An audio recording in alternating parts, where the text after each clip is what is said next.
L'intérêt d'un parc, c'est de mettre en valeur un espace d'excellence environnementale.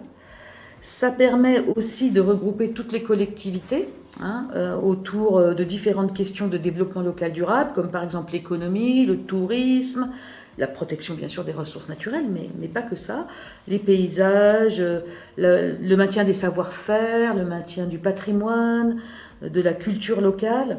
Et puis un troisième point, c'est l'innovation. Les parcs permettent cette innovation qui est portée par les collectivités ou par les acteurs. Et il faut savoir qu'un parc, en général, il est quand même composé beaucoup de collectivités rurales qui ont peu de moyens en ingénierie.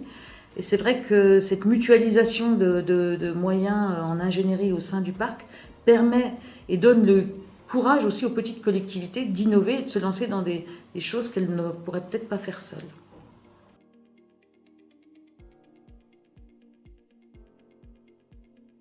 Alors, la charte, c'est un contrat de développement qui est sur plusieurs années, puisque c'est sur au moins une quinzaine d'années. Donc l'idée de cette charte, c'est de faire réfléchir tous les acteurs sur une projection dans 15 ans, sur 15 ans, pendant 15 années, sur les actions qu'on veut mettre en place. Donc l'intérêt de cette charte, en fait, c'est d'abord d'adapter le fonctionnement des différents acteurs, du territoire, des différentes collectivités, aux enjeux futurs.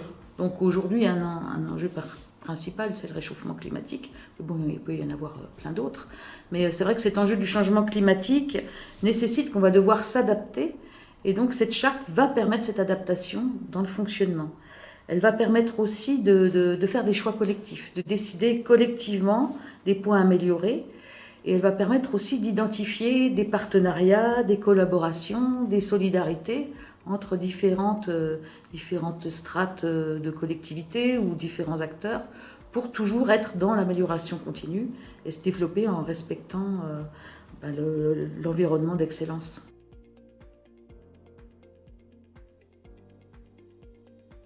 Alors pour moi aujourd'hui, la concertation, non seulement elle existe, mais elle est essentielle, voire même indispensable, parce que on est dans un...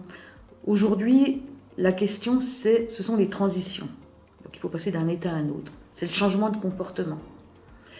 Et donc, pour ces transitions et ces changements de comportement, il faut embarquer l'ensemble des acteurs dans ces changements. Et personne n'a la solution face à une question qui monte, qui émerge suite à tous ces enjeux du réchauffement climatique, du changement climatique plus précisément. Et donc il va bien falloir qu'on s'adapte. Mais personne n'a la solution.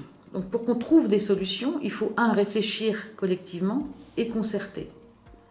Et donc c'est à partir de ces concertations et ces réflexions collectives qu'on va pouvoir trouver plus d'idées, parce que quand on est plusieurs, on trouve toujours plus d'idées, et puis qu'on va pouvoir aussi rendre ces idées ou ces changements de comportement acceptables. Et c'est la raison pour laquelle la concertation, elle est indispensable, essentielle, je dirais même, pour qu'une charte soit réussie et pour qu'un fonctionnement de parc ou même de collectivité s'inscrive dans la modernité et vraiment dans l'adaptation continuelle qu'elle doit avoir. On va devoir s'adapter tout au long de ces 15 années et on ne sait pas tout en fait. Donc j'ai toujours... certes, déjà, il va falloir trouver des réponses à des questions complexes, mais en plus, on n'a pas toutes les questions. Donc à partir de ce moment-là, la concertation est importante.